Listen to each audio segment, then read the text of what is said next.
কিছু সংখ্যক মানুষ একত্রিত হয়ে ফি বাইতিন মিন বুয়ুতিল্লাহি আল্লাহর ঘরসমূহের মধ্যে থেকে কোন একটি ঘরের মধ্যে একত্রিত হবে। এই যে আপনারা একত্রিত হয়েছে, ইয়াতলুনা কিতাবাল্লাহি ওয়া ইয়াতাদারাসুনাহু, তারা আল্লাহর কিতাব তেলাওয়াত করবে এবং কিতাবের দর্স করবে। একজন আরেকজনের সাথে কোরআনের বিষয়টা একজন আরেকজনকে বুঝিয়ে দিবে, তাফসীর করবে, কোরআনের দর্স করবে। ইল্লা নাযালাত আলাইহিমুস সাকিনা, তাদের উপর আল্লাহর পক্ষ থেকে বিশেষ সাকিনা নাযিল হয়। ইল্লা নাযালাত আলাইহিমুস সাকিনা, প্রশান্তি নাযিল হয়। ওয়া গাশিয়াতহুমুর রাহমা, তাদেরকে আল্লাহর রহমত পরিবেষ্টন করে রাখে, আচ্ছন্ন করে রাখে আল্লাহর রহমত। ওয়া হাফাতহুমুল মালায়েকা, ফেরেশতারা তাদেরকে ঘেরাও করে রাখে। ওয়া যাকারাহুমুল্লাহু ফী মান ইনদাহু,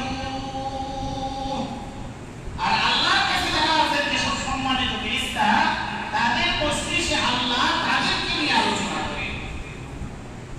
সুবহানাল্লাহ। তাহলে আমরা কত সম্মানিত যে আমাদের আলোচনা আল্লাহর আরশে আযীমে, আল্লাহ সম্মানিত ফেরেশতাদের মজলিসে আমাদেরকে নিয়ে আলোচনা হচ্ছে যে আমার বান্দারা, অমুক বান্দারা অমুক মসজিদে বসে তারা আমার কোরআনের তাফসীর শুনছে। এরপরে রাসূল বলেন, ওয়া মান বাত্তাআ বিহি আমালুহু সুম্মা ইউসরি বিহি নাসাবুহু, রাসূল বলেন কোন ব্যক্তির আমল যদি তাকে পিছিয়ে দেয়, তাকে পিছনে নিয়ে দেয়, লাম ইউসরি বিহি নাসাবুহু, তার বংশ পরিচয় তাকে অগ্রগামী করতে পারে না। আমাদের যার যে পজিশন থাকে, যার যা পরিচয় থাকে, যদি আমাদের আমল আমাদেরকে অগ্রগামী না করে, তাহলে আমাদের অন্যান্য পরিচয় আমাদেরকে অগ্রগামী করতে পারবে না। এজন্য আমরা আজকে সূরা আল-ফাতিহা থেকে আমরা তাফসীর শুরু করব ইনশাআল্লাহ তাআলা। সূরা আল-ফাতিহা আমাদের সবার কাছে পরিচিত, কারণ সবথেকে বেশি যে সূরাটা আমরা পড়ি সেটা হচ্ছে সূরা আল-ফাতিহা। প্রতি নামাজের মধ্যে আমরা সূরা ফাতিহা তেলাওয়াত করি।